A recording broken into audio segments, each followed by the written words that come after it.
ศิลปินปื้นบ้านล้านนาจ้างซอชื่อดังคณะไอ้วัดเมืองเถิดเวลาบ่าย3 โมงพิธีทำบุญทักษิณาทานตามต้องสะเปาอดีตเจ้าอาวาสและบรรพชนผู้มีคุณูปการพิธีแห่เครื่องสักการะพระพุทธมิ่งมงคลมุนีซีเคลาขบวนฟ้อนเล็บโดยจ้างฟ้อนจิตอาสา108 คนฟ้อนถวายเป็นพุทธบูชาชมขบวนแห่ขวตารอย่างยิ่งใหญ่เวลา1 ทุ่มพิธีพุทธาภิเษกเบิกเนตรพระพุทธมิ่งมงคลมุนีซีเคลาพระสงฆ์เจริญพระพุทธมนต์สวดมนต์ตั้งแสดงพระธรรมเทศนาสาราธิการสูตรปารมีปัญจันพุทธาภิเษกเกจิครูบาอาจารย์5 รูปนั่งปกจิตภาวนาพิธีสวดเบิกเก้าว่างตลอดทั้งคืนเจ้าวันที่16เวลาบ่าย3 โมงเป็นต้นไปคณะศรัทธาของวัดต่างๆร่วมแห่แห่ตานต่อชมการแสดงศิลปะวัฒนธรรมล้านนาและมหรสพดนตรียิ่งใหญ่อลังการวิจิตรการตาวันที่17ตั้งแต่เวลา10 โมงเจ้าเป็นต้นไปพิธีตานต่อพระพุทธมิ่งมงคลมุนีซีเคลาองค์ประธานในพิธีโดยพระเดชพระคุณรองศาสตราจารย์ดร.พระเทพเวทีเจ้าคณะภาค 6เปิดป้ายพระพุทธมิ่งมงคลมุนีซีเคลาอาคารพิพิธภัณฑ์ประเพณี12 เดือนล้านนาร่วมเป็นเจ้าภาพเจ้าศรัทธาเจ้าภาพโรงทานเจ้าภาพน้ำปานะเจ้าภาพกันเตเจ้าภาพกันสวดเจ้าภาพกันเบิกเจ้าภาพทายทาน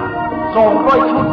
ละ 2,000 บาทและเจ้าภาพต่างๆติดต่อสอบถามรายละเอียดได้ที่ผู้ช่วยศาสตราจารย์ดร.พระครูสิริธรรมบัณฑิตเจ้าอาวาสวัดมิ่งเมืองมูลรองผู้อำนวยการฝ่ายวิชาการมหาวิทยาลัยมหาจุฬาลงกรณราชวิทยาลัยวิทยาสงฆ์นครลำปาง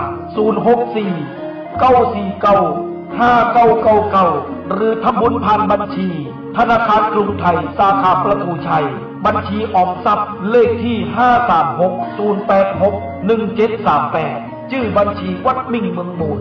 บดีหรือไปร่วมงานตามตอดสมโพธิพระพุทธมิ่งมงคลมุนีซีเคลา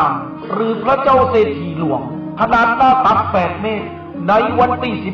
15 16 17 กุมภาพันธ์ 2567 ณ วัดมิ่งเมืองมูลถนนพหลโยธินลำปางงาวตำบลพิชัยอำเภอเมืองจังหวัดลำปางโดยกันเด้อครับ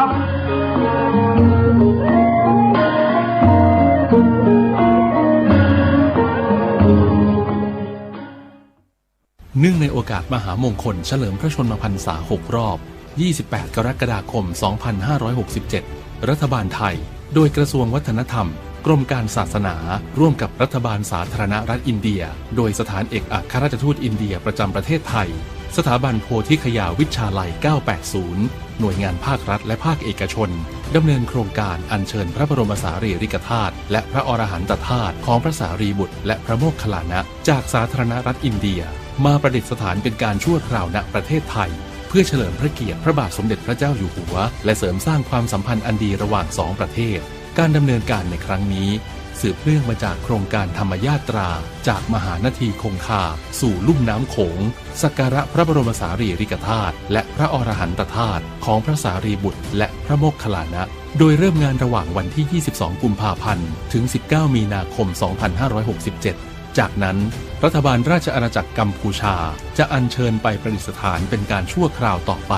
รัฐบาลได้จัดพิธีอัญเชิญพระบรมสารีริกธาตุและพระอรหันตธาตุของพระสารีบุตรและพระโมคคัลลานะอย่างยิ่งใหญ่โดยการจัดริ้วขบวนการเจริญพระพุทธมนต์การเจริญภาวนาการเผยแพร่องค์ความรู้ผ่านสื่อประชาสัมพันธ์ต่างๆการจัดนิทรรศการสารคดีและหนังสือองค์ความรู้เป็นต้นโดยจัดพิธีอัญเชิญในวันที่ 23 กุมภาพันธ์ 2567 ณ มณฑลพิธีท้องสนามหลวงจากนั้นอัญเชิญไปยังจังหวัดเชียงใหม่อุบลราชธานีและกระบี่นับเป็นครั้งแรกในประวัติศาสตร์ที่มีการอัญเชิญพระบรมสารีริกธาตุจากพิพิธภัณฑ์นิวเดลีและพระอรหันตธาตุของพระสารีบุตรและพระโมคคัลลานะจากประเทศอินเดียมาประดิษฐานเป็นการชั่วคราวณประเทศไทยและมีความเชื่อมั่นว่ากิจกรรมอันสำคัญนี้จะมีพุทธศาสนิกชนทั้งชาวไทยและต่างประเทศเข้าร่วมสักการะบูชาเป็นจำนวนมาก อันเป็นการเสริมสร้างสันติธรรมในหมู่ชาวพุทธทั้งในระดับประเทศและระดับนานาชาติโดยมีประเทศไทยเป็นศูนย์กลางความร่วมมือและสามารถพัฒนาไปสู่การเป็นศตวรรษแห่งธรรมะ Dhamma Century ด้วยการนำหลักธรรมความเชื่อของศาสนาเป็นกลไกสำคัญในการเชื่อมโยงความร่วมมือด้านศาสนาและส่งเสริมคุณธรรมของประชาคมโลกเพื่อสร้างความสงบสุขแก่มวลมนุษยชาติสืบไป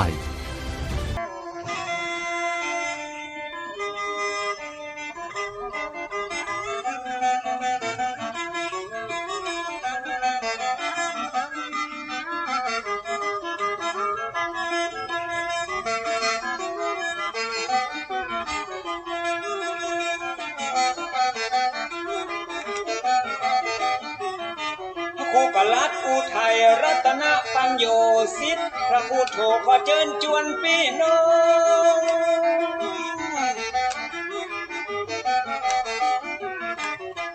สาธุชนทุกคนแห่งห้องล้านนาตัวต้องบอกว่าใจว่าไกลมาฟังรายการที่มีสาระน้อมนำธรรมะมาสาธยายขึ้น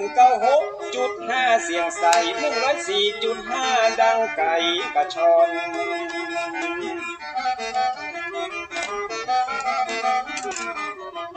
ของบ่ดีบ่เอามาตำของบ่ลำบ่เอามาป้อนปรมัตถธรรมที่เป็นยอดน้อนของพระชินวรทรงตรัสสอนสั่งมันมาสัปปะเรื่องในล้านนาและภูมิปัญญาของคนบ่เก่าถ้าบ่ฟังคนเฒ่าตุเจ้าเปิ้นสอนมีพระตัวขาดนอนมีที่นอนขาดมุ้งวันหน้าวันตามันจะหยาบยุงแตกฟุ้งเหมือนไฟลงเปียแผ่นดินจะมีแต่คนชั่วคนจะลืมตัวผัวจะลืมเมียวัยรุ่นจะกินเหล้าเมาเบียร์สังคมจะเสื่อมเสียครอบครัวจะแตกแยก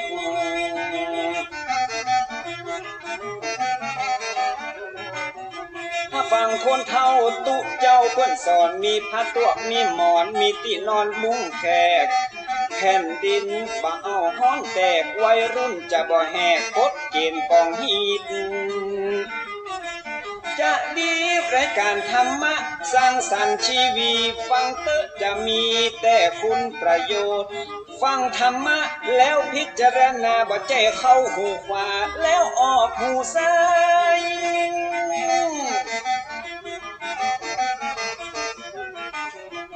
มีประโยชน์เมื่อนำมาใช้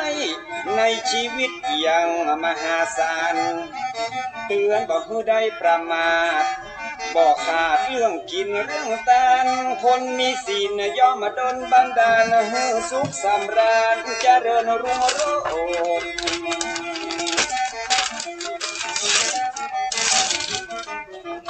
พ่อคนเฒ่าเปิ้นเข้าวัดวาดน้อมนำศีลมารักษาภายโพธิ์คนบาเดียวจิตใจเหี้ยมโหดขี้มิ่งขี้โกรธหยาบจ้าป่าเถื่อนไว้วอนเอาแบบคนเฒ่ากำผัดเจ้าเปิ้นสอนแล้วจะเย็นเมื่อนอนแล้วบ่ฮ้อนเมื่อนั่ง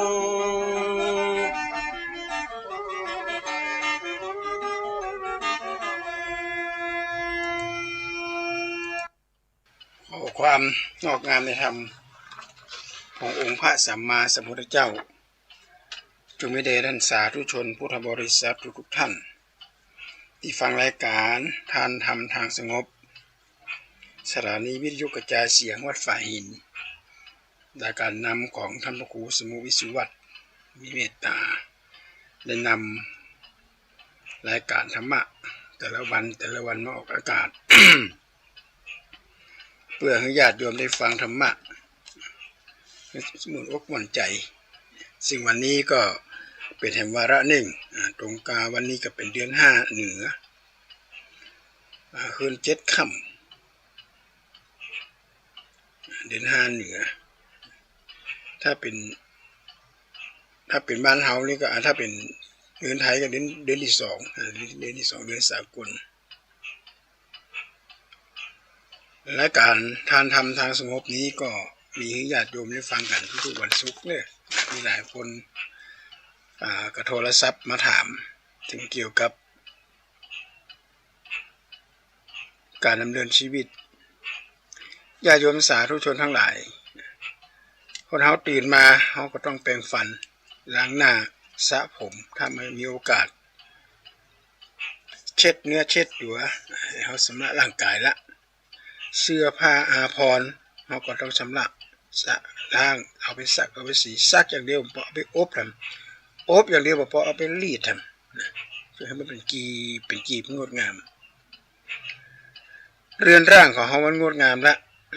แต่ในด้านจิตใจเนี่ยมันเป็นเรื่องใหญ่มากพระพุทธเจ้าว่าคำทั้งหลายมีใจเป็นใหญ่มีใจเป็นหัวหน้าถ้าใจบ่ดีอยู่ในบ่ม่วนวิมานหลังนั้นถึงแม้จะเทพบุตรอยู่ในวิมานหลังใหญ่หลังโตแต่จิตใจบ่มีความสงบสุขเนี่ยต่อให้เป็นอยู่ในวิมานจันทร์มหาศาลมันก็อยู่ไปสุขอยู่เป็นสุขในขณะเดียวกันเนี่ยถ้าจิตใจเราสะอาดผ่องใสหมดจดปราศจากกิเลสปราศจากความเศร้าหมองจิตใจเราก็ประมัวหมองร่างกายก็มันกับแสดงออกในญาติโยมเขาจะสังเกตว่าคุณหมอเนี่ยนะเวลาเข้าห้องพยาบาลเนี่ยเพื่อจะดูสีหน้านะเหลืองๆอาจจะมีปัญหาเรื่องตับละหน้าตาเหลืองหน้าตาเปิดหน้าตาบวมตัวบวมก็คือกับไตละร่างกายบดีปากแตกหักษาบาหาสักเตื้อนี่เกี่ยวกับไตระยะโยม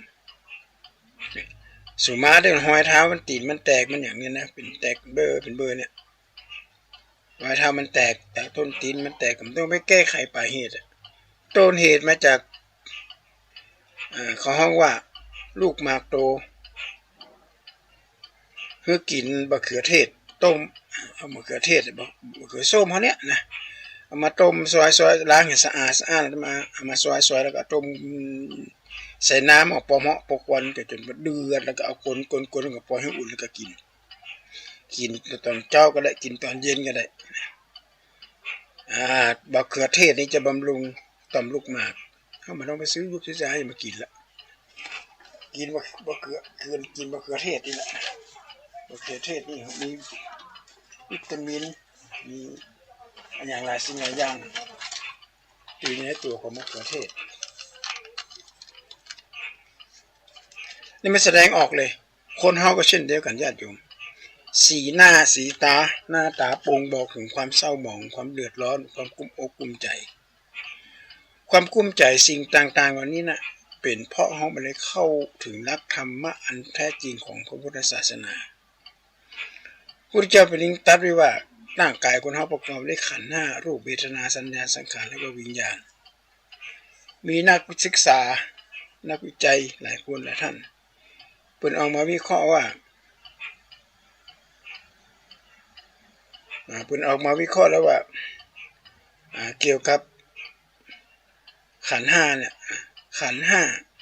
การศึกษาการพัฒนาการศึกษาต่างๆคือการพัฒนาขันธ์ห้าประกอบด้วยอย่างของรูปเวทนาสัญญาสังขารแล้วก็วิญญาณรูปร่างกายถ้าเขาบอกพัฒนาล่ะอาบน้ำแปรงฟันสระผมตัดแป้งมีผมเนี่ยกับเข้ากับบุคลิกลักษณะธรรมนี่เป็นลักษณะจีขันธ์ห้ารูป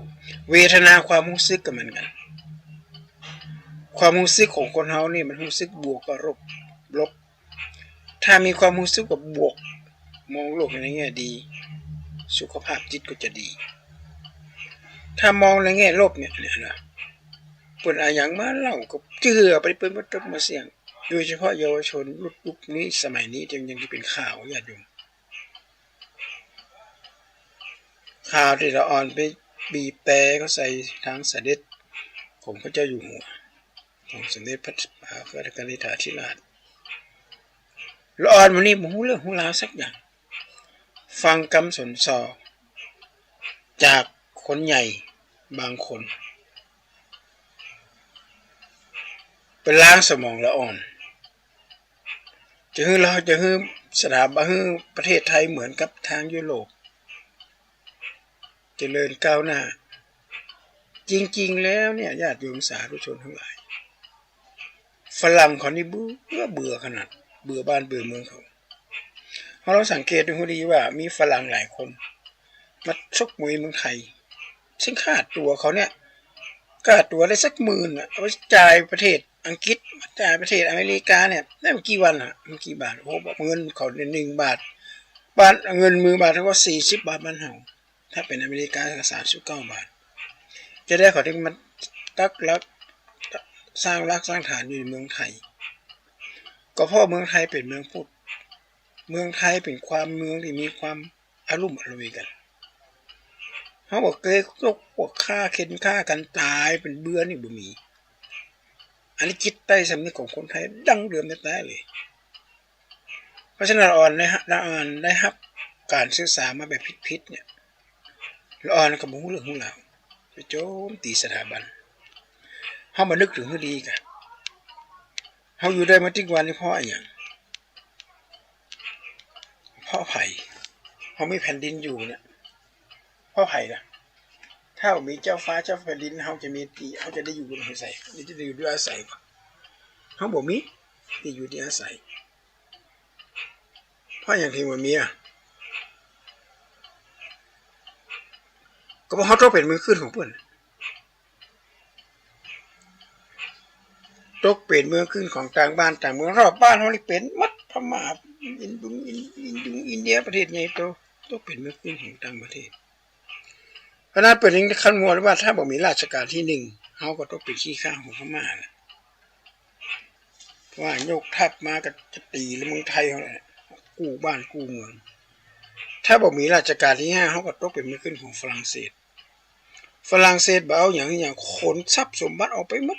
เอาคนเข้ามาอยู่ถ้าบ่มีราชการที่7เฮาก็มีประชาธิปไตยแล้วแต่ถ้าบ่มีราชการที่9ล่ะเราจะพัฒนามาถึงจุดนี้บ่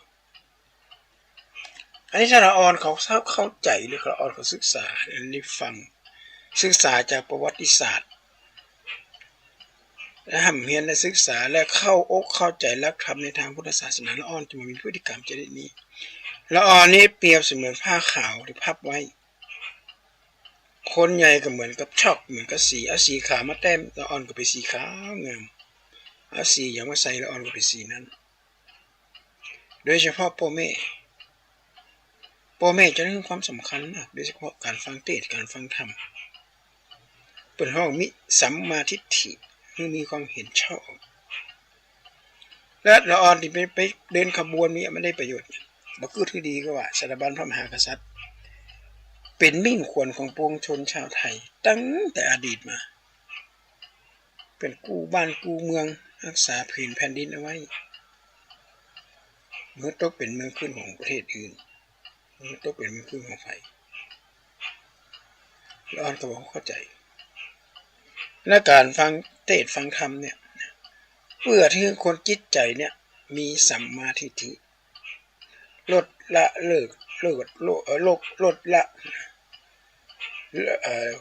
สิ่งที่มันลุ่มหลงเลิกออกคิดทุกอย่างได้ประโยชน์เนี่ยขึ้นมาแล้วถ้ามองถึงว่าประเทศอเมริกาเป็นเจริญอีกนะยอมรับอเมริกานี่เจริญในด้านวัตถุอาวุธเนี่ยอเมริกาขายต่างประเทศมันคืออุปพิษหัวกันเอาปืนไปขายไปนะเอาระเบิดไปขายไปลำพังประเทศอเมริกานี่มีความหมายอย่างนี้ตอนนั้นสงครามอเมริกาที่บุกเวียดนามโดนเวียดนามไล่ประธานอเมริกาอยู่ไม่ได้เลยอยู่การสงครามเวียดนามไม่สามารถจะยึดเวียดนามได้ประเทศไงประเทศตัวแต่คือทำทุกอย่างได้มาสิ่งเงินทองได้มาได้มีอำนาจจะเถื่อนอยู่ได้กระจังเดี๋ยวนี้ยิงกันที่ยูเครนตุ่มต่ำคนตายเป็นหมื่นปิดข่าวกันไว้ นี่มันคืออย่างไรมีรายการธรรมะอยู่ท่านหนึ่ง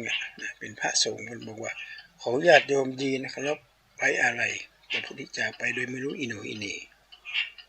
บอกหูเรื่องหูแล้วยังนอนอยู่ในบ้านดีๆตึกถล่มตึ้มคนในตึกเป็นหมื่นคนในตึกเป็นพันตายทันทีทันใดเลยบ่ได้บ้านเมืองเขาเป็นเขาบ่ได้สักหาวอันนี้แหละค่ะที่เขาอยากจะไปอยู่เนี่ยอันนี้แหละค่ะเขาอยากจะไปเรียนเนี่ยถ้าการศึกษามีแนวคิดแบบนี้อาตมาผมมีเหตุจะดีกว่าเพราะการศึกษาเนี่ยนะเหมือนกับคนที่มีมีดคนมีการศึกษาเหมือนคนที่มีมีดหรือมีดาบคมกิ๊บสามารถตัดปัญหาแก้ไขปัญหาอย่างได้หมดแต่มีดหรือดาบบ่มีฟ้ากับญาติโยมใครจะกล้ากำไม่พ้องดีมันจะเกรงไปเกรงมาจะถูกใส่ตัวคนกำเนี่ยจะอันตรายเช่นเดียวกันกับการศึกษาที่ขาดคุณธรรมการศึกษาที่ขาดคุณธรรมเหมือนระเบิดบ่มีสัญลักษณ์นิรภัยรถบ่มีเบรกเหมือนกันแต่น้ำมันเบรกหมดเขาจะเงี้ยอย่างไรคนมีการศึกษาแต่ห้ามคิดห้ามใจไม่ได้เข็นฆ่ากันทำร้ายร่างกายกันเอาเปรียบสังคมไปหันแก่ตัวอายังต่างๆแล้วนะเนี่ยเกิดมาจากการศึกษาโดยมีคุณธรรมถ้าการศึกษามีคุณธรรมคำนึงถึงคนขายระเบิดขายอาวุธมายิงกันตึกประสร้างมาเป็น10 กว่าปีก็จะเสร็จระเบิดใส่กันด้วยตู้มเรียบร้อยบริษัทสังหารที่มันบอกคนเมืองเหนือเขาบอกบริษัทสังหารตายกันยังเขียดเพราะฉะนั้นก็มีเวลาว่างก็ว่ากันไว้อะไรเลยเหมือนกับที่นักออกกฎนักจัดรายการท่านหนึ่งอาจจะจำมาได้นะพอดีฟังว่าขอให้ทุกคนไว้อะไรกับทั้งทหารทั้งประชาชนไม่รู้อีโหนอีเหน่ประชาชนตาดำสูญเสียชีวิตบางคนเสียพ่อเสียแม่เสียลูกบางคนก็พิการกันสงครามเราเนี่ยเกิดมาจากคนมีการศึกษาแต่บ่มีคุณธรรมและเดี๋ยวนี้มีการจี้การปล้นบ่ใครมีกันแล้วเดี๋ยวนี้เพราะว่าเป็นยุคโซเชียลเพิ่นเอากล้องวงจรปิดเอาเทปมาอัดมีอย่างป้องกันตัวไว้นะหมู่ขโมยกระโจนนี่อัปเดตขึ้นมาเลยญาติโยมมาทางโทรศัพท์มาทางไลน์มาทางเฟซโทรศัพท์เข้ามาท่านอันนี้เป็นชื่อของนายคนนี้ใช่ไหมอาตมาก็บอกโอ้อาตมารู้จักนะแต่ว่าเขาไปไหนก็ไม่รู้นะคนบ้านเดียวกันนั่นแหละอ๋อคืออย่างนี้นะครับเขาไปเช่าหม้อแปลงไฟนะครับโดยเอาเงินวางมัดจำแล้วเขาก็ไม่ได้ติดขัดค่าน้ำค่าไฟสักแต่บาทเดียวแต่ทางการเราจะคืนหม้อแปลงเราจะขอหม้อแปลงคืนและจะเอาคืนเงินค่ามัดจำค่าเช่าตู้แปลงไฟตู้ละ50,000ทั้งหมด5ตู้250,000ท่านรับแทนได้ไหมอีวะโอ้บ่เอานะอาตมาไม่ได้อาตมาไม่รู้เรื่องรู้ราวอาตมาเป็นพระจะไปรับแทนได้ยังไงก็ไม่ยากเลยนะครับท่านเอาบัตรประชาชนท่านมาแล้วก็ถ่ายหน้าปกถ่ายเนี่ยที่มีตัวเลขของธนาคารแค่นี้นี่เราจะโอนเข้าเนี่ยเกือบบดีนะญาติโยมมาหลายอย่างขนาดมีโทรศัพท์เข้ามาจวนไปมานี่มันจะมีโปรแกรมAI นะโปรแกรมที่ว่ามันสามารถคัดลอกเสียงเขาเนี่ยเข้าไปในกราฟิกเป๊ะเลยแล้วก็โทรไปหาคนที่หูจักว่าจังได้สบายดีบ่เนี่ยโอ้มีอย่างเนี่ยเดี๋ยวนี้อยู่ที่หมู่บ้านเนี่ยโอ้รถมาเสียเนี่ยเอาเปลี่ยน อย่างก็เปลี่ยนยางเส้นหนึ่งแล้วก็เปลี่ยนแบตเตอรี่ทำเปลี่ยนนั่นเปลี่ยนนี่หมดไปประมาณ2-4 หมื่น 3 หมื่น 4 หมื่นโอนเงินน้อยแล้วเปื่อนฝูงเรียกกันว่านะกับหางไอ้ผังเบื่อก็เสียงเหมือนกันเป๊ะถ้าเป็นคุณเมียกับอู้เมืองเป็นคนไทยกับอู้ไทยอีสานกับอีสานใต้กับอู้ใต้พอโอนไปแล้วหายแซบไปถามอยู่ไหนโหก็อยู่บ้านนี่ก็ไปไหนอ่ะเนี่ยแม่ละอ่อนก็อยู่เนี่ยแม่ป้าเป็นก็อยู่นี่กันแหละเป็นมีสักขีพยานกันที่เวลาออกเกิดเหตุเวลาตัวใดเกิดเหตุเวลาเที่ยงวันก็เที่ยงวันกันนะกินข้าวกันเนี่ยไผ่ไปโทรไปหาไผ่เอาเลยล่ะมันไม่ได้โจ๊กแค่นั้นนะญาติโยมสตางค์ที่โอนไป10,000-20,000เนี่ยไม่ใช่แล้วมันเอาไปหมดบ่เหลือสักบาทเลยเครื่องไม้เครื่องมือเนี่ยเครื่องมือราคา20 กว่าล้านต้องหาเงินได้วันละ7 ล้าน 8 ล้านถึงจะได้เงินคืนทางธนาคารก็ดิทางตลาดหลักทรัพย์ที่เงินทุนสูงๆถูกแฮกข้อมูลบดไปหลายล้านบาทจนเป็นข่าวของกูคนแบบไปบริจาคบางคนเอาเงินไปหอมมันมาแบบนี้แหละญาติโยมเนี่ยคนมีการศึกษาแต่ไร้ศีลธรรมมาคำนึงบันทึงเหมือนกันบัดนี้กลุ่มเป้าหมายที่จะไปหลักสตางค์เนี่ยคือหมู่คนเฒ่าที่เกษียณอายุเงินเดือน40,000-50,000แล้วก็สะสมมาติ๊กๆบาจ่ายบางคนมีสะสมมาตั้งแต่สมัยข้าราชการจะทุนน้อยจนกระทั่งเกษียณบางคนเป็นล้านแล้วก็ไปงัดไอดีของคนที่รู้จักเป็นเปื่อนเป็นฝูงไปง่ายสมาดีเอาละจุขอวัดประชาเรียกบัตรประชาชนจุขอรหัสบัญชีประเดี๋ยวจะโอนเงินให้นะวันเกิดที่ผ่านมายังไม่ได้จ่ายเลยเนี่ยอย่าไม่เป็นไรครับเดี๋ยวนี้มีคนอยู่ใกล้ๆแล้วแหละเดี๋ยวโอนเดี๋ยวบอกเลขที่มาเดี๋ยวผมจะโอนให้แล้วไปเบิกก่อนนะคนเกษียณอายุมันก็บ่ฮู้เรื่องฮู้ราวคนเฒ่ากุกะนะโมก็บอกรหัสเลขที่บัญชีไปแล้วก็บอกเลขที่บัตรประชาชนไปแล้วกิจกรรมหนึ่งก็จะมีคนมายืนยันถามว่าอันนี้คือเจ้าตัวของชื่อนี้ใช่ไหมครับเขาบอกว่าใช่เรียบร้อยเลยมันจะกด enter เป๊ะเรียบร้อยเงินหายหมดญาติโยมกึดหัวเราะเงินเก็บมาทั้งชีวิตนะหวังว่าจะเอาไว้หลังร่องง่ายๆเลยอย่ามากูบอกจะวางไว้ที่หลังหีบหลังร่องเวลาตายไม่มีไปเหลือสักบาทไปแจ้งความก็มาได้เรื่องได้ราวแล้วมันหายไปแล้วกับหูซึกว่าตัวโรไซเบอร์เป็นเดี๋ยวนี้เป็นนี้แล้วนะมินิเว็บละว่าให้รีบมาแจ้งความแล้วก็เป็นเอาคืนได้อยู่มันไหลไปตัวแต่ถ้าเข้าไปในเครื่องซาวร้านหาปะละคืนนั้นหายหมดเลยอันนี้แหละญาติโยม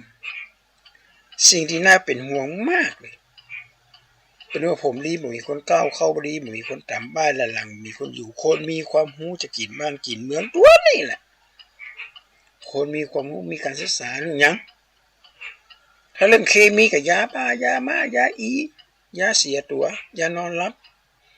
บะเดียวนี่ขายกันในทางอินเทอร์เน็ตขายกันในเฟซแล้วว่าเวลานอนไม่หลับเม็ดเดียวเนี่ยสลบสลายเลยว่าโอ้โธ่ไม่มีกินไม่มีรสโอ้โหเจ้าแม่สมมติว่าละอ่อนมันยิงไม่เอาด้วยกับบ่าวใจมีคนเป็นหน้าไม้เอาน้ำเสริมคนนั้นคนนี้มาถึงมันยิงมันก็เอาใส่ยาไปก่อนแล้วเอาเสพกินนะครับกินรีบแล้วจะได้ไปทำงานเนี่ยละอ่อนมันยิงมันนี่กินก็ไปปุ๊บรับสลบสลายแล้วเรียบร้อยอันก็แล้วไปแบกเมย์ด้วยนะไปแบกเมย์ด้วยว่านี่นอนกู้กอดกับผู้ชายคนใดถ้าคุณไม่เอาเงินมาจ่ายเนี่ยแฟนคุณก็จะเดือดร้อนนะที่ทำงานคุณก็จะเดือดร้อนนะเอาให้ปิดเป็นความลับเอาไปกันใหญ่ละญาติโยมเหมาะสมก่อนที่มาทำแบบนี้นะเพราะฉะนั้นศีลธรรมต่ออันน่ะคือมีดและคือฟักของมีดดาบคือสลักนิรภัยบ่คือคนเกิดมีความใจร้ายบ่คือมีคนเกิดจะมันมีคนละมือไว้ใจให้บ่ฮู้จักกามสังวรมีคนมุสาหรือคนไม่มีสติไอ้อย่างต่างๆเหล่านี้เดี๋ยวนี้มันเกิดไปทุกคนทุกแห่งเลยเดือดร้อนทั้งนั้น ดเลยแล้วเปิดก็เอาลูกน้องที่เป็นที่ทำงานเกี่ยวกับ call center เถื่อนเนี่ยมาออกกับปิดหน้าปิดตาบอกทั้งหมดเลยแล้วมันสามารถที่จะไปเงียบมันได้ด้วยนะเพราะมูลนี้มันจะเคลื่อนไหวหูตันมีเครื่องไม้เครื่องมือสามารถหูแล้วว่าใครกำลังติดตามมาสามารถหูแล้วใครโทรเป็นคนโทรมาเนี่ยปัญหาเหล่านี้มันเกิดขึ้นมาแล้ววิธีการดีที่สุดญาติโยมถ้าเจอไผกระจ่างกันนะที่โทรศัพท์มาเนี่ยโทรศัพท์เข้ามาแต่เขาไม่ได้มีมูลลี่ไว้ก็หับสายอยู่ทันทีที่หับสายปั๊บเนี่ยเอามือปิดหูดังสองข้างเลยแล้วก็อัลโหล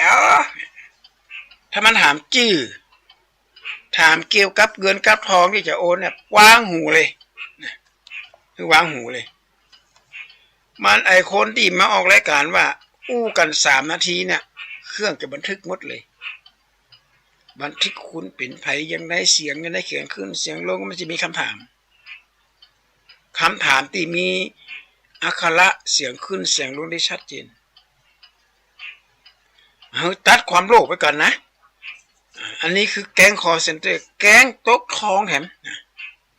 แก๊งตกทองนี่มันจะให้คนหน้าตาดี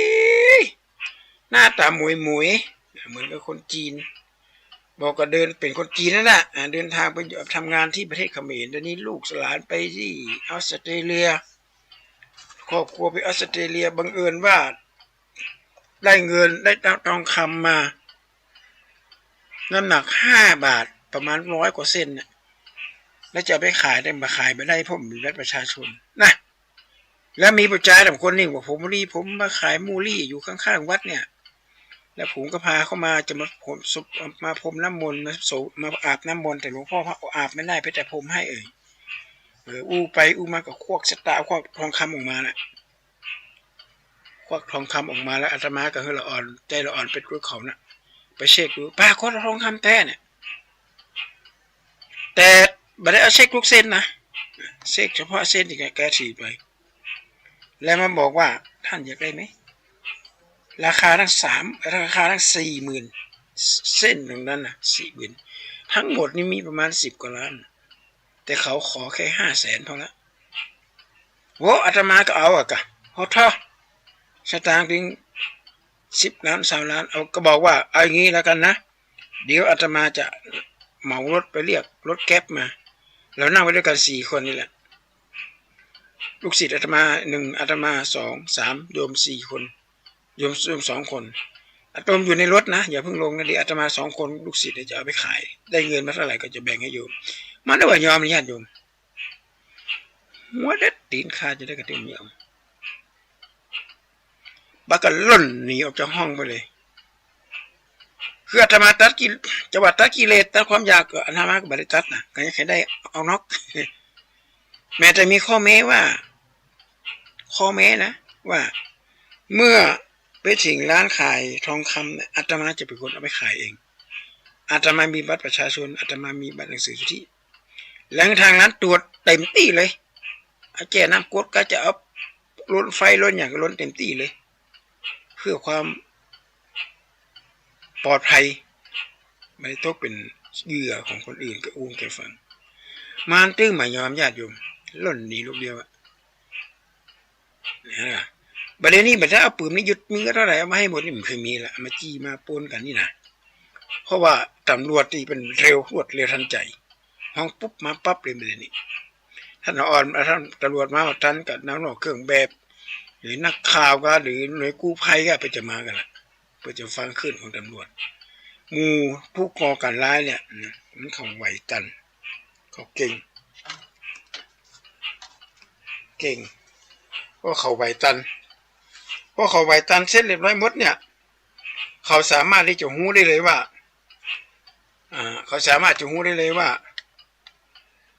ภายติดตามเขามาของติดตามการยังมาเนี่ยนะเขาจะหู้เลยเขาจะตรวจดูทันทีเลย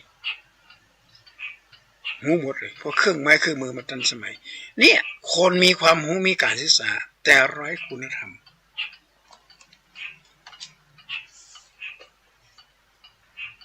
คนมีการศึกษาแต่ไร้คุณธรรมเนี่ยนะมันทำให้บ้านเมืองเนี่ยบัดเดี๋ยวนี้เดือดร้อนกันนักเลยเดือดร้อนกันนักขนาดนักเลยเกี่ยวกับเนี้ยเกี่ยวกับคนมีการศึกษายุคโซเชียล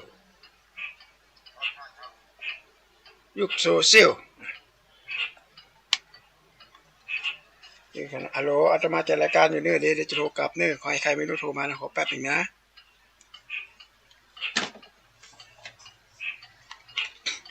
ยุคโซเชียลที่จริงเนี่ยคอมพิวเตอร์เนี่ยเอามาใช้ให้ถูกสุขลักษณะถูกเป็นประโยชน์เนี่ยมันดีมากเลยญาติโยมแต่ก่อนเราจะโอนสตางค์ไปให้ไผ่คนใดคนหนึ่งลูกหลานก็โอนเงินเพื่อคนนั่นคนนี้เมื่อก่อนนี่ต้องไปนั่งรอคิวไปจ่ายค่าน้ำค่าไฟก็ต้องไปนั่งรอคิวไปเอาบัตรคิวทุกสิ่งทุกอย่างต้องไปตามคิวไปจ่ายค่าโทรศัพท์ไปนั่งประเมินเป้าไก่กว่าจะห้องมาเรียนกดมาถึง5 นาทีเก็บมาถึงนาทีแล้วก็จะมีสลิปออกมาแล้วสามารถยืนยันได้เลยและไม่แถมอย่างนึงนะญาติโยมอันนี้เจอมากับตัวเลยจะมาไปฉันเพลที่เกาะเซนสรานีของพักมีคนหนึ่งมาโทรมาแจ้งความว่ามีคนหนึ่งโอนเงินเข้าบัญชีแกโอนผิด 2,000 บาทขอให้คุณโอนคืนมาให้ผมแค่ 1,500 พอละอีก500เป็นค่าเสียเวลาที่คุณอาจจะไม่มีเบอร์มือถือก็ได้หรืออาจจะมีหรือไม่มีเนี่ยคุณจะขอให้โอนเข้าบัญชีผมหน่อย 2,500 คุณโอนแค่ 2,000 พอละเหลือ500คุณคนนี้ก็หลงกลโอนเข้าไปบัญชีของคนที่เขาโอนเข้ามาพอโอนเขาปุ๊บหมดเรื่องเลยสตางค์ญาติโยมหมดท่อเงินเป็นล้านเอาตายแล้วมาแจ้งความเพราะฉะนั้นถ้าหากว่ามีไผ่คนใดคนหนึ่งโทรศัพท์มาและส่งสลิปมาว่าตอนนี้เราโอนเงินผิดบัญชีแล้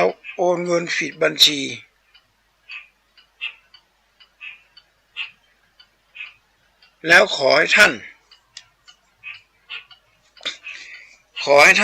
โอนเงินกลับคืนด้วยให้ญาติโยมไปที่ธนาคารหรือไปที่ห้องพักแล้วให้ธนาคารเป็นคนดำเนินการเองธนาคารจะเช็คเองว่าบัญชีเงินฝากของคนนี้เป็นตัวแท้ก็มีคิวโคดมีอย่างถูกต้องตามกฎหมายก็เป็นจะโอนให้ตามจำนวนเลยเขาก็บ่ได้เสี่ยงต่างละโดยที่เขาไม่ต้องไปอย่างไปที่ธนาคารหรือไปแจ้งความเกิดว่าแถมไฟล์นี่เขาบอกไปส่งคืนให้เขานะมันจะแจ้งว่าเขาข้อหายักยอกทรัพย์โอนผิดเขาก็ไปแจ้งความตำรวจที่ว่าเงินจำนวนที่เขาโอนมาเนี่ย 2,000 บาทยังอยู่ครบเวลาเราจ่ายเงินไปเนี่ยจ่ายเงินไปซื้อหนุนซื้อนี่สมมติว่าเรามีเงินในบัญชีสัก 20,000 แต่เขาโอนมาแค่ 5,000 ก็จะให้เราโอนคืนไป 4,500 เงินจำนวน 4,500 ก็ยังคงอยู่เดิมเดี๋ยวจะให้ธนาคารเขาเป็นคนโอนตัดยอดโอนไปให้เขาไม่ต้องไปยุ่งแต่มาเจอวันนี้เดี๋ยวเราไม่มีเวลาว่าเขาก็บอกไปก็ได้เป็นสิทธิของเขาอย่ามาง่าวมาซึ่งจริงการที่จะโอนเงินเพื่อนต้องเช็คก่อนกรุณายืนยันเขากดปั๊บเป็นจี้ของคนเขาจะโอนก่อนเขาโอนไปในกอในขอโอนไปให้ป่อแม่เนี่ยเปลี่ยนบัญชีจี้ป่อจี้แม่เขายังจำได้อันนี้มันเปลี่ยนไม่ได้เด็ดขาดที่จะมาลืมดิมาเผลอกดโอนเงินเข้าบัญชีผิดอันนี้มีนักเหลือแก๊งคอเซ็นเตอร์นะโอ้โหบางคนเป็นถึงพิธีกรเป็นพิธีกรนี่สอนให้คนอ่านอย่าอ่านก่อนนั้นนี่อย่าที่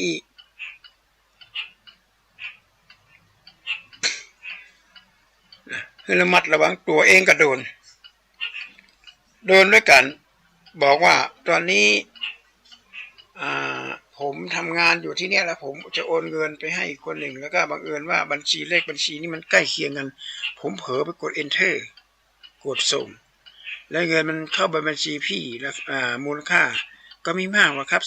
25,000 แต่พี่โอนให้ผมแค่ 20,000 พอละนะเอาบัญชีโอนให้ผมและเลขที่นี้แหละครับไอพิธีกรคนนี้ปรากฏมองโลกในแง่ดีก็โอนเข้าไปเงินในบัญชี 2-3 ล้านหายเกลี้ยงเลยโอ้โหกว่าจะเก็บมาได้เงินล้านเนี่ยญาติโยมเอ้ยนะเศรษฐีเงินล้านหายไปในพริบตาเลยบ่เหลืออย่างเลยหันก็ญาติโยมเพราะฉะนั้นเป็นบอกว่าเฮ้ยอยู่อย่างมีสติสัมปชัญญะอย่าไปอยู่เหมือนกับบ้านเถื่อนเมืองเถื่อนดีแบบละเลยปล่อยปละเลยเพราะว่าความประมาทเป็นความเคยชินเป็นบ่อเกิดของความประมาท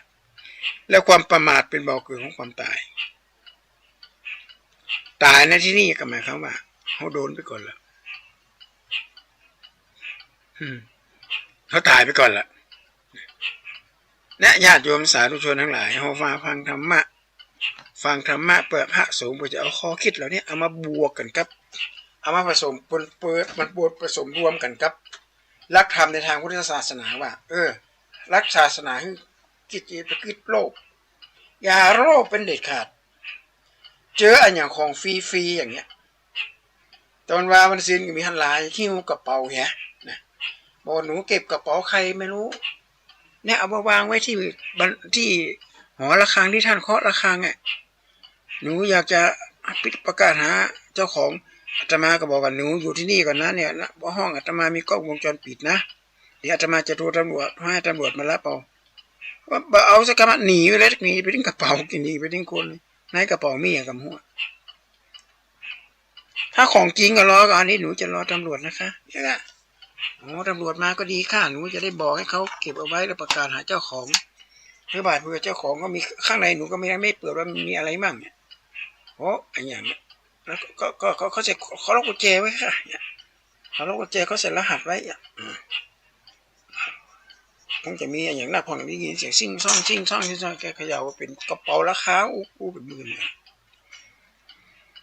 แต่ทางนี้ทางนั้นไม่ได้มองโลกในแง่ร้ายนะบอกว่าได้ญาติโยมอย่าเพิ่งไปไหนนะอยู่ต้องเป็นคู่เป็นคู่กับอาตมาก่อนเดี๋ยวอาตมาจะโทรศัพท์ไปให้ตำรวจมารับกระเป๋านี้ไปแล้วก็ถ่ายรูปโยมมาไว้เพื่อจะคืนกระเป๋าให้เขามาเต้งบัญยอมติดบัญยอมตาย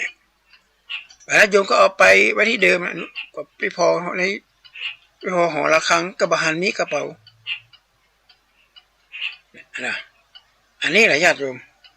ต้องระมัดระวังมากเลยระมัดระวังเรื่องเกี่ยวกับปัจจัยภายนอกความโลภภายนอกความโลภภายในโลภะเนี่ยความอยากนะญาติโยมมันจะความหิวนะบัดเดี๋ยวนี้คนเป็นโรคหูดับคนเป็นโรคหูถือว่าหูดับไปก็กินหมูดิบกินลาบกินลูกกินซ่าที่ใช่มุมมองในงานพุทธศาสนานี่นะอาตมาว่าคนที่เป็นโรคหูดับหรือคนตายด้วยโรคกินดิบเนี่ยชาติก่อนคงมีกรรมมีเวรกับสัตว์ตัวนี้เอาคนอื่นเป็นก็กินด้วยกันนะวงเดียวกันนะแกงลาบหม้อเดียวกันนะไอ้ถ้วยเดียวกันนะโอดกินหีบกินก็คนนั้นเป็นอย่างแล้วไม่ใช่มาตัดคนนี้ด้วยหูลึงตาหูลึงแขน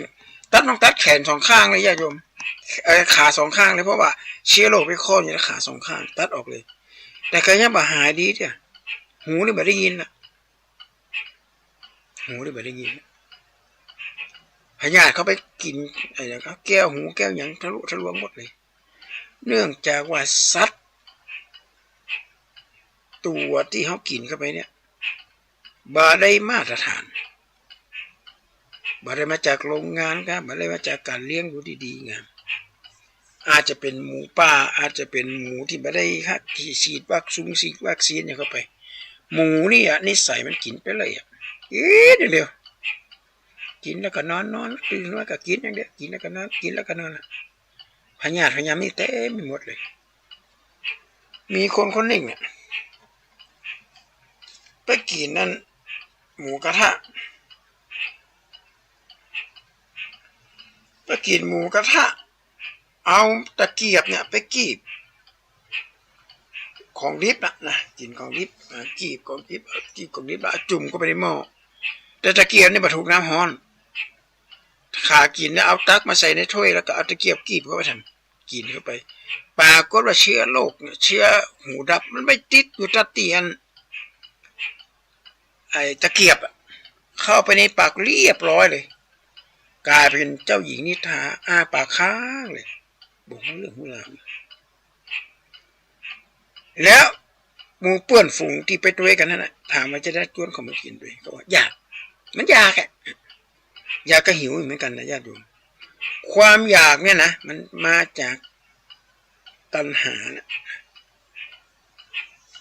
ตัณหา3อย่าง1กามตัณหา2ภาวะตัณหา3วิภาวะตัณหาตามหลักธรรมในทางพุทธศาสนาคือหมายความอยากเนี่ยมันมีผลดีอย่างกับร่างกายของเลยแต่ถ้าหิวเนี่ยนะหิวเขาอาจจะเอามาไปปิ้งก็อันนี้ไปต้มก็เลือดหมูเนี่ยลูหมูเนี่ยนะเปิ้นจะเอาหมูเลือดลูหมูจากในอกของหมูนะเขามีขายเป็นชุดตับไตเครื่องในหมดแล้วเอาเลือดมาเทใส่ในกะละมังนะญาติโยมจากนั้นก็จะไข่ใบมะกรูดโหระพาเนี่ยเอากันอย่างเงี้ย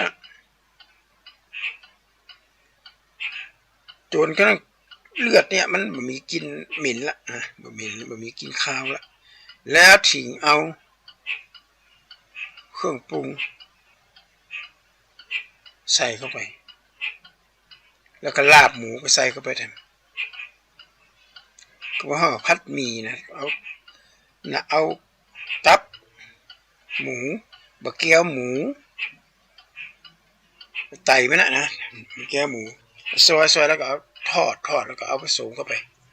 โอ้ใส่หงแดง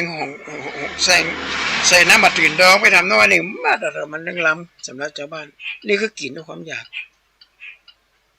ไม่ได้กินด้วยความหิว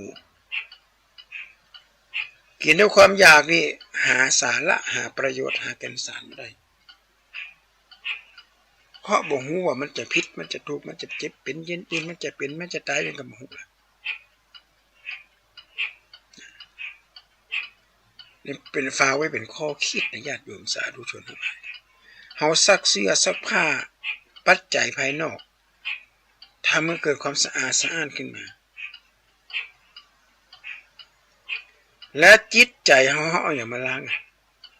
เขาก็เอาทางธรรมะเลยรักในทางพุทธศาสนา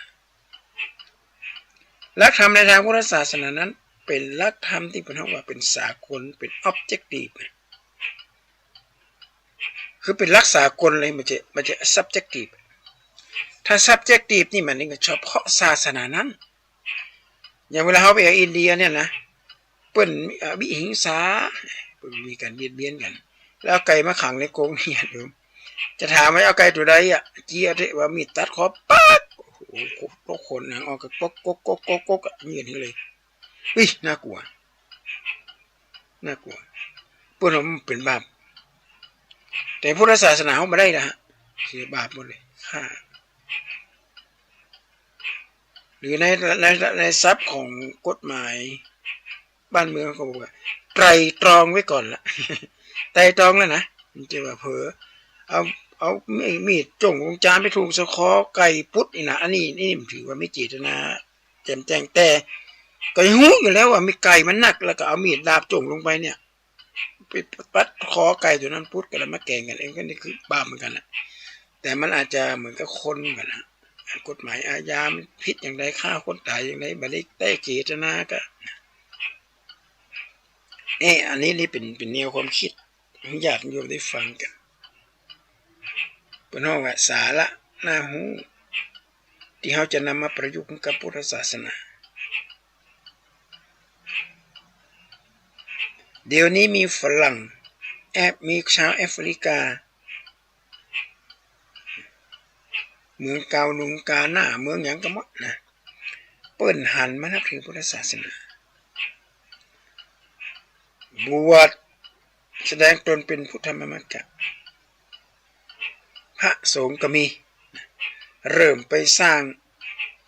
สาขุงสาขาไปแล้วแล้วรู้สึกมันได้ผลดีหัวหน้าเผ่าหรือว่าชุมหน้าชุมชนเปิดอธิบายภาษาพื้นบ้านคนที่ฟังก็ขนลุกขนพองเลยอันนี้แหละของจริงที่เราอยากจะเจอมานานแล้วเราอยากจะเห็นมานานแล้วเมื่อก่อนแล้วก็พะง่าไปไหว้ผีไหว้สางเพราะแถบนั้นเขาเจียดลิกีก็เรื่องผีเรื่องสางเรื่องทุตผีปีศาจก็เรียกว่าหมอผีอ่ะนะประเทศเคมารูนกะบราซิลกะอย่างนี้แต่เดี๋ยวนี้เพิ่นบอกว่าเขาศึกษามอนเลยมอนเลยเนี่ยกฎอริยสัจจริงๆไม่ได้กว้างเหมือนกับกฎไตรลักษณ์ทุกของไตรลักษณ์จะกว้างกว่าทุกของอริยสัจทุกของอริยสัจนี่มันเกิดจากความอยากถ้าเราไม่อยากเราก็ไม่ทุกแต่ทุกของไตรลักษณ์เนี่ยอยากก็เป็นไม่อยากก็เป็นญาติโยมตื่นขึ้นมาก็เอาละจะเข้าห้องน้ำห้องท่าปวดหัวตัวห้อนเข้าห้องน้ำห้องท่าแปรงฟันมีกินตัวมีกินอย่างมีสักปะเลยปกินอากาศทุกมันกว้างญาติโยมกว้างมากเลยแล้วความทุกข์เหล่านี้มันก็เปลี่ยนไปนะสังขารเขาเนี่ยมันก็เปลี่ยนไปติ๊กร่างกายเหมือนน้ำแข็งที่ออกมาจากโรงงานน่ะน้ำแข็งนี่มันละลายตั้งแต่ออกจากโรงงานมันเป็นชิ้นกระดูกมันจะออกมาหมอกใกล้ๆนี่มันใช่มันเปลี่ยนมาตั้งแต่โรงงานเลยละมันละลายมาจากโรงงานแล้วร่างกายคนเขาเหมือนนี้กันเขาเปลี่ยนแปลงตั้งแต่ออกจากท้องแม่มันละออกจากท้องแม่มันก็เริ่มแก่นับวันละวิธีนั้นนะออกมาละแก่ไปวันละน้อยนี่กันทุกของไตรลักษณะที่ห้าไม่ได้อันนี้จังทุกขังอนัตตาแต่ทุกของอริยสัจเนี่ยเราตัดคำว่าตัณหาตรงนี้ได้ถ้าตัดได้นี่สบายเลยญาติโยมสบายไป8อย่างเราไม่ต้องเป็นปวดหัวตัวร้อนอะไรล่ะแล้วเราก็อยู่ของเราดีๆถ้าต้องการในความอยากเนี่ยต้องอยากแบบต้องการที่มีเหตุมีผลอยากจะเล่นรถสักคันหนึ่งเอามาประกอบอาชีพขนขนมข้าวต้มไปขายหรือขับไปทำงานเพราะอยู่ไกลเวลาฝนตกอันนี้ก็มีแต่เลือกเอารถราคาที่ไม่ค่อยแพงเท่าไหร่รถมือสองก็ได้รถมือหนึ่งที่มันพองบประมาณเราพอไหมพอแล้วก็ซื้อมาเอาไว้ใช้อันนี้ก็ไม่ทุกข์มากพอเขาเปลี่ยนออปชั่นใหม่เปลี่ยนรุ่นใหม่เอาแล้วสนใจละเป็นทุกข์อีกแล้วนะอยากจะเป็นทุกข์แล้วพอได้มานี่ก็เป็นภาระจะต้องเงินเดือนที่จ่ายค่านั้นค่านี้ไม่เหลือละหมดไปกับอะไรหมดไปกับความอยากกับภาวะไปละไปผ่อนไปดาวเข้ามานี่ความอยากวิภาวะก็คือไม่อยากให้มันเป็นไม่อยากให้มันเป็นไม่อยากให้มันเท่ามันแก่ไม่อยากให้มันรู้ไม่อยากให้มีปัญหามันก็ย่อมมีปัญหาไม่เหมือนกันรถเล็กปัญหาก็น้อยรถใหญ่ราคาเป็นหมื่นเป็นแสนเป็นล้านก็ปัญหาก็เยอะทำไมถึงเรียกว่าปัญหาเยอะเอาแล้วมันเสียขึ้นมาเราจะเอาอะไรที่ไหนอะไรต้องสั่งจากโรงงานของบริษัทผู้ผลิตรถยนต์คันรุ่นนี้ต่อมาบริษัทไม่ผลิตขึ้นมาล่ะรถคันนี้ก็คือซากเหล็กดีๆนั่นเองนี่เฮาหูตันมันก่อนละหูดักไว้ก่อนละเฮาก็จะได้เปรียบ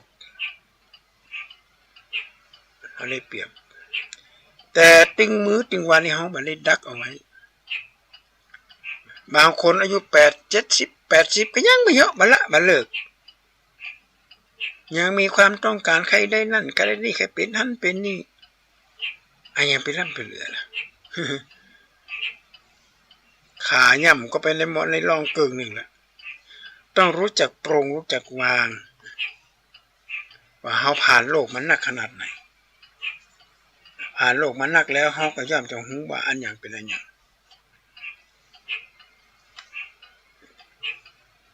จะว่ายิ่งมีอายุนักก็ยิ่งมีความโลภนักพระเจ้าตรัสไว้ว่าการเป็นหนี้เป็นทุกข์ในโลกทางด้านนี้อาหารการกินปัดละแต่มูขอบหัวมูอย่างนี้เอาปลูกเองก็ได้ญาติโยมทางน้ำที่เขาสร้างเข้ามาน่ะมันเก่ามันนี่ก็มันเหี่ยหายกันตรงนั้นนะเอามาเจาะหูเป็นหูแล้วก็เอาใบของเขากับใบมันสัมมันเนี่ยมันเหลืองเนี่ยมันเทศเสียบก็ในรูของถังน้ำมันถังน้ำน่ะเป็นรูหรือกระสอบก็ได้แล้วรดน้ำทุกวันทั้งปุ๋ยอย่าง5 เดือน 6 เดือนหัวมันใหญ่แต่ก็สุมาเรากระลอกน่องญาติโยมเราแขนนี่นะแล้วบ่มีพยาธิด้วยนะบ่มีไม่กันตูประกัดไม่อย่างเป็นง่ายนี่หากระสอบปุ๋ยก็ได้ซื้อดินผสมมาใส่ให้เต็มแล้วก็เอาไปซื้อเนี่ยไอ้เมล็ดมันเทศเนี่ยมาโรยที่กระสอบเนี่ยทิ้งไว้มันก็จะหยั่งรากลึกลงไปเนี่ยพอถึงเวลาสัก5 เดือน 6 เดือนนะเทออกมาปอดมันใหญ่มันเทศแล้วก็เป็นมันเทศที่เราปลูกเองเราไม่ได้ใส่สารพิษเราไม่ได้ใส่สารฆ่าแมลงอันนี้นะญาติโยมของง่ายๆไม่ต้องเป็นทุกข์เป็นร้อนไปหาซื้อมันเทศราคากิโล1 หลายตังค์แกะออกมามีแต่แมลงเกาะแต่มาเคยซื้อเป็นกระสอบนะแต่ก่อน1 กระสอบเนี่ยไม่ใช้ไม่ได้ครึ่งหนึ่งญาติโยมจะซื้อมันเทศเนี่ยมันเหลืองคนเมืองมันเกี่ยวแล้วแหวกมันเกี่ยวม้อนไข่หรือว่าเอาสีชมพูก็ได้ซื้อมาทีละ2 กิโลญาติโยมไม่ต้องซื้อมาเป็นกระสอบเอาหัวเดียวก็พอละนะแล้วเขาจะคัดอันดีๆให้ผ่าให้ดูหน่อยหรือว่าแกะให้ดูหน่อยดิปอกให้ดูหน่อยดิมีแมลงไหมถ้ามีเขาก็เอาถ้ามีแมลงเขาก็เอาถ้าไม่มีก็เอาแต่เรายังไม่มั่นใจนะเราใส่สารลงไปแล้วมั่งแต่เราปลูกเองเนี่ยนะเรามีความมั่นใจสูงมันจะไม่เกิดปัญหาอันนี้เป็นเกร็ดเล็กๆน้อยๆญาติโยมสาธุชนทั้งหลายเนี่ยเอาฟังธรรมะเขาก็จะได้เรียนรู้ก็มีวิชาเหมือนมีทรัพย์อยู่นับแสนจะไปที่ไหนก็ไม่ขาดแคลนคือหมายความว่ามีวิชาเนี่ยก็เหมือนกับมีทรัพย์อยู่วิชาก็คือทรัพย์เรามีสติปัญญาเขาก็สามารถที่จะสร้างเอาปัญญาเอาไปสร้างแล้วเกิดเป็นทรัพย์ขึ้นมาแปลสภาพเป็นทรัพย์เขามีสติปัญญาแล้วแต่คนไม่มีสติปัญญาเนี่ยลำบากไม่ไปศึกษาไม่ไปอะไรต่างๆนานาเหล่านี้แหละก็จะเกิดปัญหาขึ้นมาดังนั้นก็ขอฝากเป็นข้อคิดในญาติโยมเด้วันนี้และการทำทางสงบก็จะเป็นนอกจากญาติจากโยมไปก่อนเด้โอกาสหน้าวันผูกวันฮือวันที่23เดือนนี้เดี๋ยวได้ปะกันใหม่ญาติโยมได้ฟังในการนี้ให้เกิดประโยชน์กับตัวเองเกิดประโยชน์กับสังคมตัวเองเขาเป็นลูกเขาก็คงจักว่าเขาเป็นลูกต้องทำหน้าที่อย่างเขาเป็นแม่จะต้องทำหน้าที่อย่างเขาเป็นครูบาอาจารย์เขาจะต้องครูบาอาจารย์ต้องทำอะไรอย่างปัญหาที่มันเกิดขึ้นที่ทุกวันนี้เพราะเขาบ่มีธรรมะคือบ่ฮู้จักหน้าที่บ่ฮู้จักธรรมะนั่นแหละนะถ้าฮู้จักธรรมะฮู้จักหน้าที่แล้วปัญหาเหล่านี้ก็จะเกิดขึ้นกับสังคมบ้านเฮาญาติโยมสาธุชนทุกท่านวันนี้ก็ขอจากญาติจากโยมไปก่อนเลยขอความสุขสวัสดีจุมีเดชสาธุชนทุกท่านขอเจริญพรทุกความสุขความเจริญก้าวหน้า ในหน้าที่การงานคิดมุ่งมา่ปรารถนาสิ่งอื่นใดเพื่อสมเร็จความสำเร็จทุกสิ่งทุกอย่างประการขอเจริญพร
ข่าวสารเพื่อการประชาสัมพันธ์ขอเชิญชวนผู้ใจบุญใจกุศลร่วมบูรณะปฏิสังขรณ์วิหารวัดชัยสถานป่าเศร้าน้อยตำบลสันปุเรยอำเภอดอยสะเก็ดจังหวัดเชียงใหม่ปัจจุบันมีพระครูประภัชชัยคุณเป็นเจ้าอาวาสวัดชัยสถานป่าเศร้าน้อยเป็นเจ้าคณะตำบลสันปุเรยเขต2พร้อมคณะศรัทธาภายในภายนอกร่วมกันบูรณะปฏิสังขรณ์วิหารของวัดชัยสถานป่าเศร้าน้อยกำหนดการเริ่มบูรณะตั้งแต่29ธันวาคมพุทธศักราช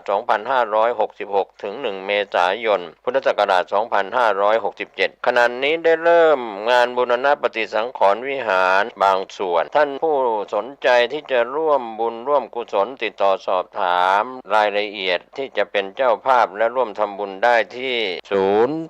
0876572276ได้ทุกวันก็เป็นข่าวสารประชาสัมพันธ์งานบุญงานกุศลเชิญท่านร่วมบูรณะปฏิสังขรณ์วิหารของวัดชัยสถานป่าเศร้าน้อยตำบลสันปุเรยอำเภอดอยสะเก็ดจังหวัดเชียงใหม่เพื่อเป็นสถานที่ประกอบศาสนพิธีในทางพระพุทธศาสนาได้บุญได้กุศลโดยทั่วหน้ากัน